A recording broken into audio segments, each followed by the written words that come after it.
Hey folks, Phil the Bee Man here.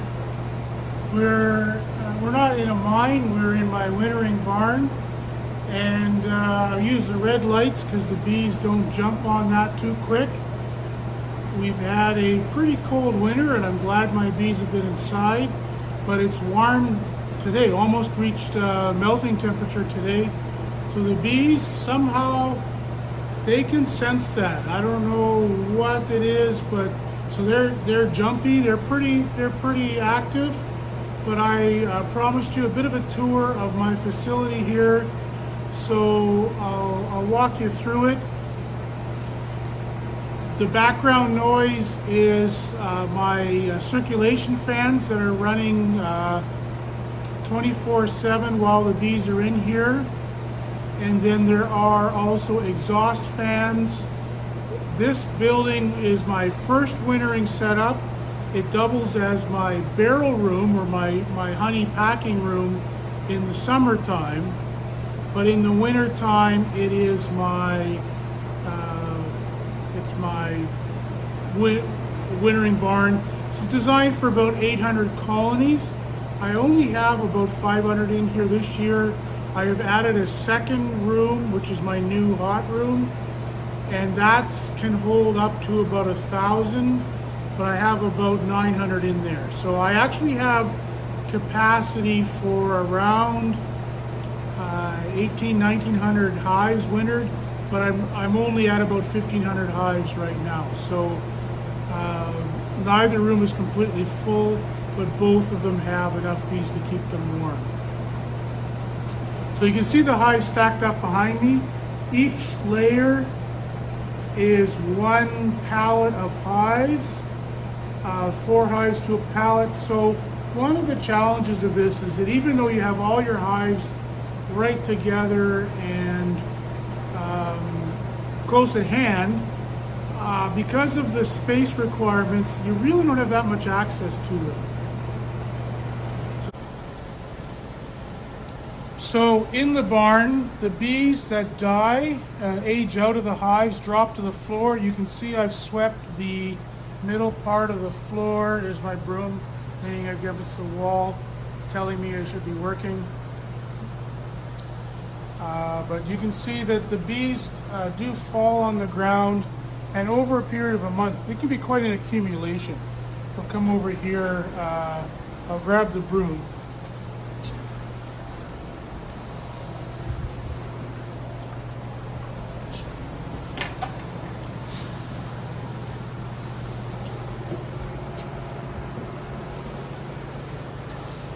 Not quite as many here.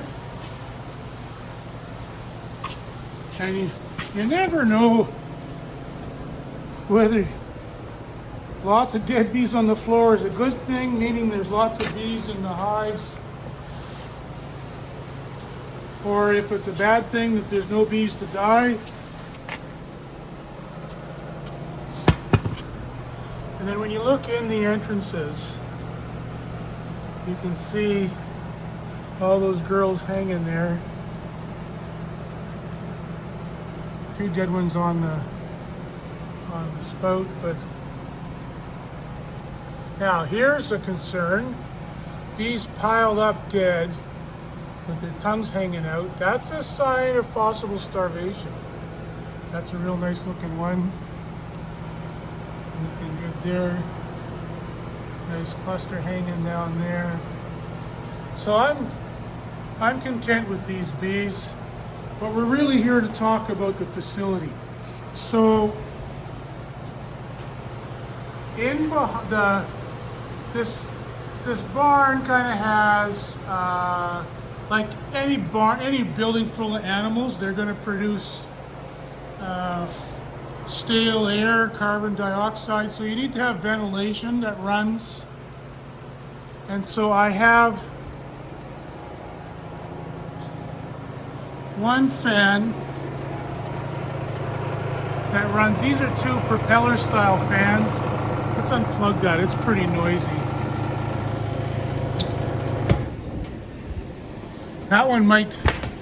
That fan might be getting pretty tired because this one's the same and it's running and it's quite a bit quieter. So I have two fans that are inside these, what are actually industrial heaters for a factory or a warehouse that has a circulating hot water system, and I'm running them the other way. They have two roles. One is as my sort of lower speed exhaust. So the one that I unplugged is designed to run all the time. The second one will kick in anything above about 4 Celsius. So that's, you know, just hitting the minimum temperature. And in behind you can see some, I should turn on my spotlight here a bit. There, you can see that's the wood in behind there is a bit of sort of homemade ducting to provide light traps so that the air goes in the radiator through the fan and then makes two right angled corners to get out the vent, and that way there's no lighting bleeding back in. Now the reason I run this through radiators is that I have a circulating system, antifreeze, and piping into the floor. And what happens is whenever the temperature hits the second stage, which is about 5 Celsius, that fan will click on.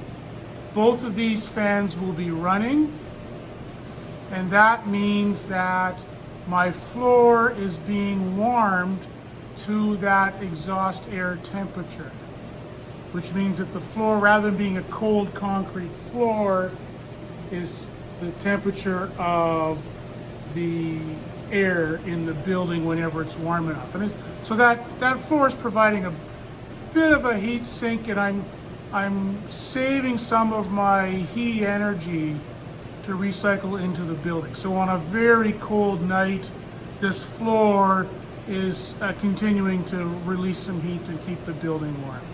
So it's a heat sink. I also have, supplementing that, a way up there, another heating system that is connected to my thermal solar panels, and that all plumbs in. It looks like, this is very homemade and very sort of added on in pieces. So the wiring and the plumbing is would not pass a beauty test, but it plumbs in. The fan up there kicks in whenever the solar panel is warmer than the floor, and I can add a bit of heat to that. So I can afford to have this building not totally jammed with bees and have it be quite comfortable. While we're here, let's have a quick look. Aha! So that's the outside. Snow up to the top of the door.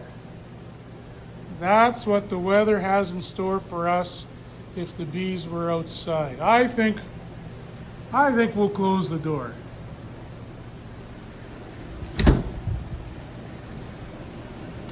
But the snow provides a little extra insulation all the way around the base of the building.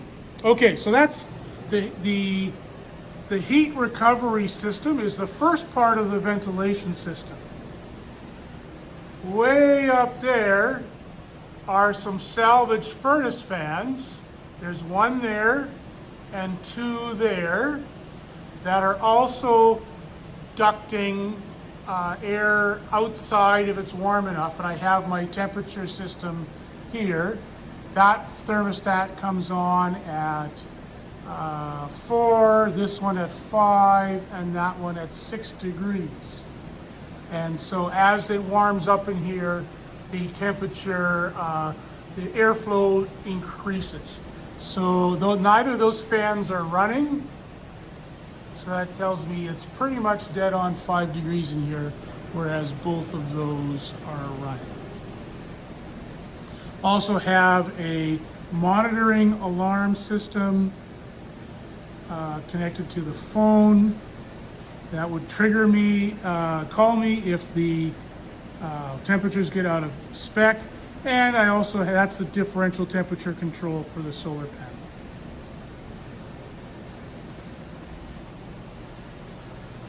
The red lights are so we can work in here.